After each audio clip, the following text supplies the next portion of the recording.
Hi everyone, Lisa here. Thanks for joining me today. So, I have a lot to share with you, starting with these adorable hippos having fun in the sun. Now, these are from Whimsy Stamp's new release, available today.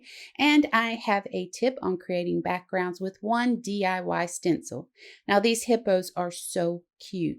I'm going to get us started by stamping them onto 80-pound cardstock using Memento Tuxedo Black ink. And I always stamp my images 2 or 3 times, just making sure those lines are dark and crisp.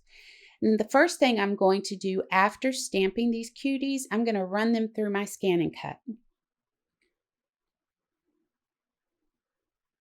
So now that I have the images cut out, I'm going to place a piece of repositionable adhesive to the back of each image and place them on a piece of cardstock. Now, let me tell you why I do this, because I spent hours coloring images only to run them through the scan and cut and have them messed up. And from that point on, I almost always cut my images out first, because stamping the images again rather than stamping and coloring them again sounds like a far better option to me. Now, of course, there are those times that I flying by the seat of my pants, I change my mind after I have the images colored, and then I decide to run them back through.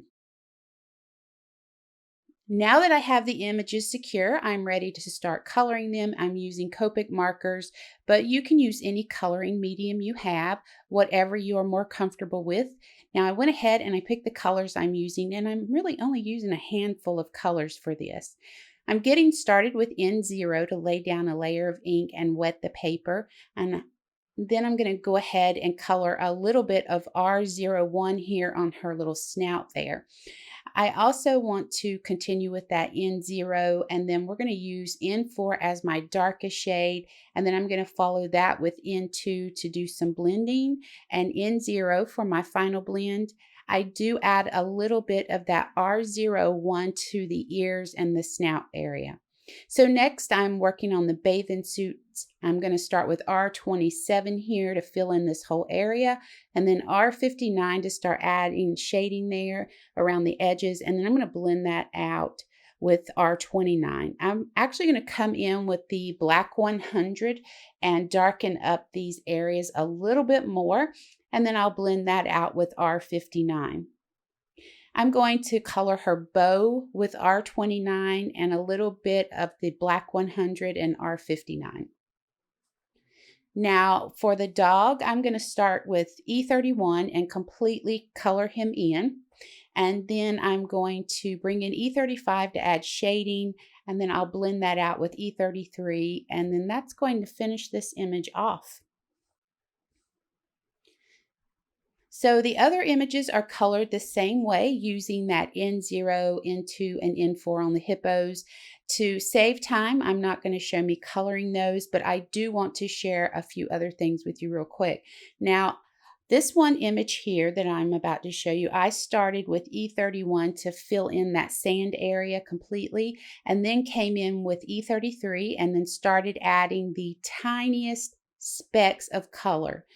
So I continue adding those tiny specks with E35, E37, and E49.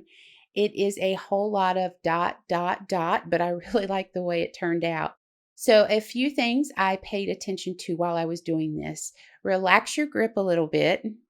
Hold the marker as straight up and down as you can. Don't worry if some specks are larger than the others. And my last tip is to take your time and enjoy the process. I didn't even realize it until I had finished coloring this, but I had completely zoned out, or as some might say, I was getting into my flow. So while doing this, I actually was really relaxed afterwards. I couldn't believe how just mellow I felt. So enjoy it. So the buckets are R29 and R59 with a little bit of the black 100. Now I colored the shovels with BG13, BG15, and BG18, and then I came in with my polychromos to darken up a few areas, because I find it a little bit easier to get into those tight areas with a pencil. Okay, I have a piece of masking paper that I've run through my die cut machine with a 4¼ by 5½ inch rectangle die, and then I followed that with the 3½ inch round die cut out there. So I went ahead and I placed that masking paper on a card base, and I'm going to create a scene. So all I did was take a piece of acetate and ran it through my die cut machine with a wavy stencil or wavy die, sorry about that, and created this stencil. Now, this technique is not new. It's been around for a long, long time. So it's super simple though, and it makes amazing scenes. So what I did was I came in with that acetate and Memento ink in the color Desert Sand. I applied light layers of ink there, and I just really hit those lines close to the acetate. I really intensified that color right along those lines. And I just start out with the heavy pressure as I come off the acetate, and then I lighten the pressure as I move away from it. Okay, so I would just twist that acetate, and then I came in with the rich cocoa ink and I just pounced that up and down until I filled in the areas. Again, I came in with Copics. That's the great thing about using those Memento inks. And I added those tiny specks with E33, E35, E37, and E49. We added a little bit of mounting foam to that cutie and added him to the card. Also, we did do a sky there, and I used the Memento Summer Sky ink to do that sky. Okay, so now that we're getting caught back up, I have the masking paper laid down. I have my acetate, and I'm using nautical blue ink from Memento. And I'm just going to create some waves here on this card. I'm doing the same technique as I did with the first in that sand. I'm just layering or applying the ink, twisting the acetate, and then applying more ink.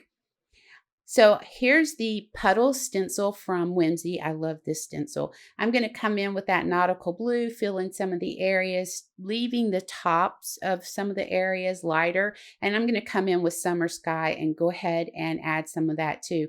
Go back in with that nautical blue to darken up some of those lower areas there.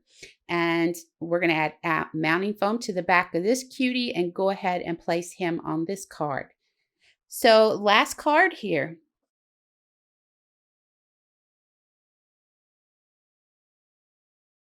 I went ahead and placed that masking paper on a card base. I have the acetate here, and I'm going to start with the desert sand ink to create a sand area.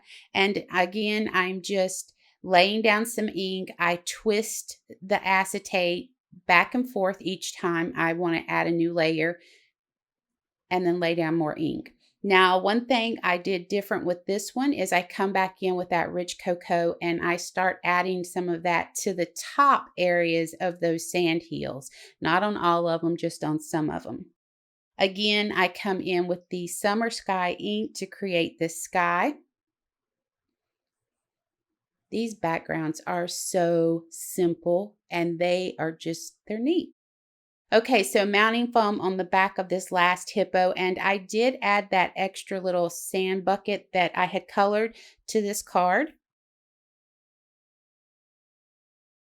So the last thing I'm going to do are place these in my Misty, stamp the sentiments using VersaFine Clair Nocturne ink, and that's going to bring us to the end of this video. Thanks for joining me today. I hope you'll click the subscribe button and ring the bell to be notified of new content to the channel. Please feel free to share this video with your crafty friends. For more information about the products used, head over to Whimsy Stamps website, and I hope you have an amazing day.